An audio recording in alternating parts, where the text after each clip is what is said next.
જય શ્રી કૃષ્ણ, જય માતાજી, હર હર મહાદેવ। સાહિત્ય સાધના, સમાજ સુધારણ, મહત્વનું યોગદાન આપનાર ચારણ ઋષિ એવા કાઠરા ગામે પૂજ્ય વજા ભગતની 36મી નિર્વાણ તિથિ તારીખ 18/1 શનિવારના ધાર્મિક કાર્યક્રમો સાથે ઉજવાશે, તેના વિશે આપણે જાણશું। હર હર મહાદેવ। કચ્છના સંતો, ભક્તો અને સાક્ષરો વર્ષો સુધી હૈયેને હોઠે, કંઠે ને કોઠે જેમનું નામ કંડારી રાખતા હોય તેને આપણે સંભાળી રાખવા જોઈએ। એ સંત એટલે કચ્છી ગીતાના સર્જક એવા મહાન ચારણ ઋષિ વજા ભગત। કચ્છની ભૂમિ સંતો, ભક્તો અને શૂરવીરોની છે। કચ્છની આ કોડીલી ધરા પર કાયમ સંતો, મહાપુરુષો જન્મ લઈ સાહિત્ય અને સંસ્કૃતિનો વારસો કાયમ જાળવી રાખ્યો છે। માંડવી તાલુકાના કાઠરા ગામે આજથી 11 દાયકા જેટલા સમય પૂર્વે ઈસવીસન 1915માં અખાત્રીજના દિવસે ચારણ જાતિમાં મુંધુરા કુળની કાનાણી શાખામાં ગોપાલ ભીમાના ઘરે વજા ભગતનો જન્મ થયો હતો। તેમનું પૂરું નામ વરજાંગ હતું। બાળપણથી તેમના વર્ણો અને વર્તન વિસ્મય પામનારા હતા। કુટુંબમાં બધા ભાઈ ભાંડુઓમાં તેઓ સૌથી મોટા હતા। તેઓ શાળાનું પદ્ધતિસરનું શિક્ષણ લઈ શક્યા ન હતા, છતાં આગળ જતાં સાક્ષર શિરોમણી બન્યા હતા। પૂજ્ય વજા ભગતે કાઠરા ગામે વિજય વિલાસ નજીક સાગર કાંઠે ઝૂંપડી બનાવી હતી, જ્યાં કાયમ ભજન સત્સંગ થતા હતા। જ્યાં ભક્તોને આવવા જવાનું દૂર થતાં તેમના ભાઈની વાડી નજીક સત્સંગીઓએ ઝૂંપડી બનાવવાનો આગ્રહ કરતા ત્યાં રામકૃષ્ણ કુટીર નામની મંદિરની સ્થાપના થઈ।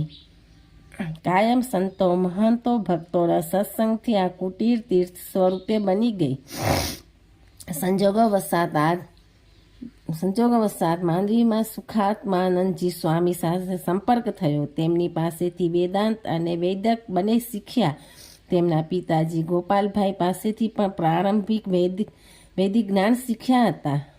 તેમાં વળી વધારો થયો। થોડા સમયમાં નાનાલાલભાઈ વોરા ઉર્ફે નાના કાકાના સંપર્ક થકી વજા ભગત સંસ્કૃત શીખ્યા। રૂઢિગ્રસ્ત જૂનવાણી ગ્રામ્ય જીવનને લીધે વિધિસર કોઈ શાળામાં ભણી શક્યા ન હતા। આમ છતાં આત્મબળ અને શ્રદ્ધાથી તેમજ મૌલિક મેઘાવી બુદ્ધિથી તેમણે પાણીની વ્યાકરણમાં પ્રવેશ કર્યો। તેઓ માંડવીથી કાઠરા અને કાઠરાથી માંડવી 20 કિલોમીટરનો પંથ કાપી દરરોજ અભ્યાસ કરતા અને પોતે એ ત્યાગી, તપસ્વી, શ્રમજીવી સાધક બની જીવવા લાગ્યા। વજા ભગતની રાઘવના કાવ્ય બોલવાની વિશેષતા હતી। ખેટા ખાંટની ખીલ ખેતાનું મરમારું મનોરંજન કરતા। તેમના કંઠે ગુજરાતી, હિન્દી, વ્રજભાષા, સિંધી, કચ્છી અને ચારની સાહિત્યની કવિતાઓ, દુઆ, છંદ, શ્લોક, બેદ, સુભાષિત, સાખી, સોરઠ, સૂત્રો સહેજ રીતે સરી પડતા। તુલસીકૃત રામાયણ તો જાણે આખું એ કંઠસ્થ ન હોય તેમ તેમણે સેંકડો વાર પારાયણ કર્યું હશે। શ્રીમદ ભગવદ્ ગીતા પર તો એટલો ભાવ કે આખી ગીતા તો માતૃભાષા કચ્છીમાં સમશ્લોકીમાં લખી નાખી હતી। આધ્યાત્મિક અનુવાદોમાં આજે તે એક સીમાસ્તંભ ગણાય છે। વિદ્વાન, વિવેચક અને સર્જક વજા ભગતની અનેક કચ્છી, ગુજરાતી અને હિન્દી ભાષાની પદરચનાઓ પ્રચલિત છે। વેદાંત, વૈદક, વ્યાકરણ, વાङ्મય ઉપરાંત યોગ સાધનામાં પણ તેઓ ઊંડા ઉતર્યા હતા। પતંજલિ યોગસૂત્ર અને મહાભાષ્યનો તેમનો સારો અભ્યાસ હતો। નિરુક્ત અને સાંખ્ય શાસ્ત્રમાં પણ તેમનો ઊંડો અભ્યાસ હતો। સાહિત્ય સાધના સાથે સમાજ સુધારણમાં પણ તેમનું મહત્વનું યોગદાન છે। વહેમ, અંધશ્રદ્ધા, કુરિવાજો અને વ્યસનોમાં ફસાયેલા ચારણ સમાજને એમાંથી બહાર કાઢવા વજા ભગત જિંદગીભર ઝઝૂમતા રહ્યા।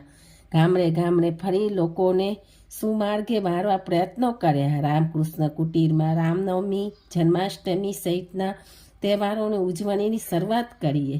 આ લક્ષ્મણ ચારણ બોર્ડિંગની સ્થાપનામાં તેમનું મહત્વનું યોગદાન હતું. કન્યા કેળવણીના તેઓ પ્રખર હિમાયતી હતા. કબીર, નાનક, સુરદાસ, સુંદરદાસ, તુલસીદાસ, મીરા, નરસિંહ, બ્રહ્માનંદ, મેકન, રામકૃષ્ણ પરમહંસ તથા રવિ ભાણના રંગે રંગાયેલા હતા. એમની બહુમુખી પ્રતિભાને બિરદાવવા ભુજના માતૃછાયા કન્યા વિદ્યાલયના પ્રાંગણમાં આ સન્માન સમારંભ યોજાયો હતો.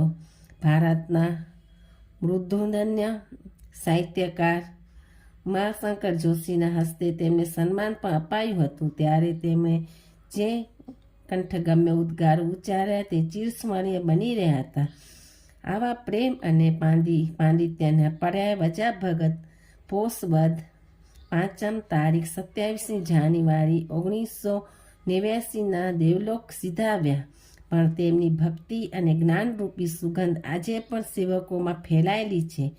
આગામી 18મી જાન્યુઆરીના તેમની 36મી નિર્વાણ તિથિ ભક્તિભાવભેર ઉજવાશે તેવું કુટીર સંચાલક વિરમભાઈએ જણાવ્યું હતું. જય શ્રી કૃષ્ણ, જય માતાજી, હર હર મહાદેવ, ઓમ નમઃ શિવાય.